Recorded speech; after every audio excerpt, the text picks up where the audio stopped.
डंपू simple logic आहे. इथे हा तुझा पूर्ण पेपर असा पेपर राहील.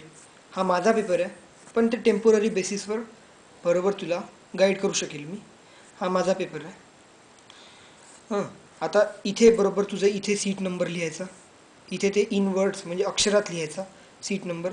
इथे सिग्नेचर कॅन्डिडेटची इथे तू सिग्नेचर करायची नाही, ही असते इन्व्हिजिलेटरची सिग्नेचर. आणि इथे बरोबर असते सेंटर नंबर. इथे इथे बारकोड रीडरसाठी बारकोड स्टिकरसाठी जागा ठेवलेली असते. आता बारकोड स्टिकर म्हणजे काय? बारकोड स्टिकर असं दिसत असते, असं असं.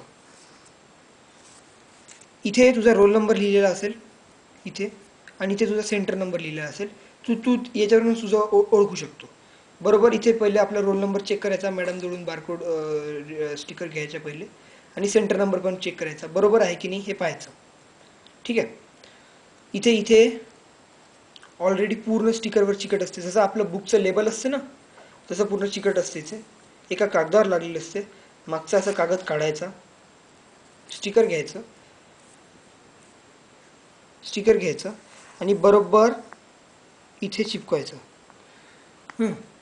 बरोबर चिपकवलं.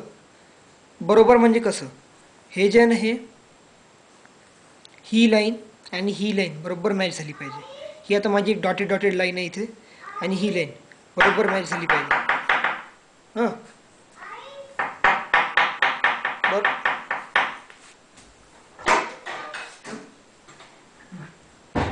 बरोबर मॅच झाली पाहिजे ही लाईन.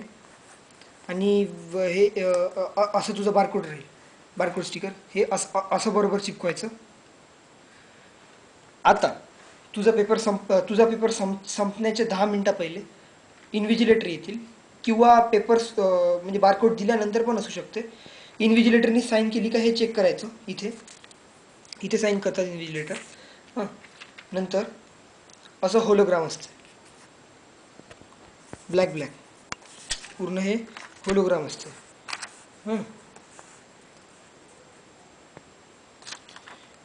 हे होलोग्राम इथे बरोबर याच्या बॉर्डर, इथे बरोबर याच्या बॉर्डर्सवर असं चिकट चिकट चिकट चिकट असते याला, बरोबर बॉर्डर्सवर हे बरोबर असं चिपकवतात.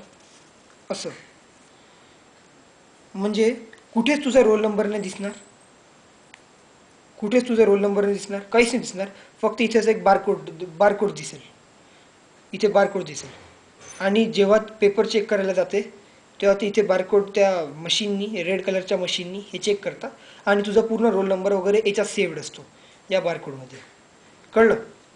आता इथे नाव वगैरे तू काहीच नाही लिहिलं पाहिजे, नाव वगैरे काहीच नाही लिहिलं पाहिजे.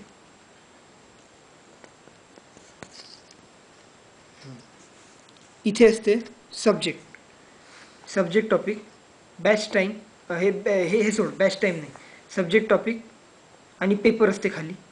नंतर डेट असते आणि लँग्वेज ऑफ आन्सर असते. सब्जेक्ट टॉपिक, सब्जेक्ट म्हणजे सायन्स लिहिलं पाहिजे. जर तुझा सोशल सायन्सचा पेपर असेल, जर तुझा हिस्ट्रीचा पेपर असेल तर इथे सोशल सायन्स लिहायचं आणि इथे हिस्ट्री किंवा जॉग्रफी लिहायचं. जर तुझा सायन्स 1चा पेपर असेल तर इथे सायन्स लिहायचं आणि खाली सायन्स 1 लिहायचं. लँग्वेज ऑफ आन्सर जे आहे इंग्लिश, जे तुझ्या ॲडमिशन कार्डवर लिहिलेलं आहे ते लिहायचं. ठीक आहे, झालं. जास्त टेन्शन घ्यायचं नाही, बस.